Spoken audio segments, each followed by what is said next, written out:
afternoon viewing in the Philippines. I'm in our tiny balcony. Today is sunny afternoon. It's sunny today. The weather forecast says that there is a strong storm coming tonight. But I don't know. The sky is bright and it's sunny. But the weather forecast says there is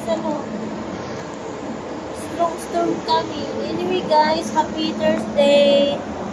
Enjoy your day and take care.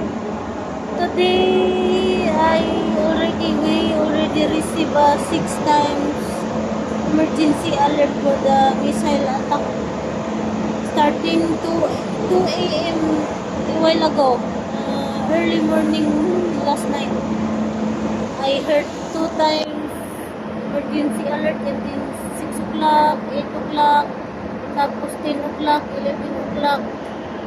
And then now it's good. There is no alert from 12 until now. There is no alert.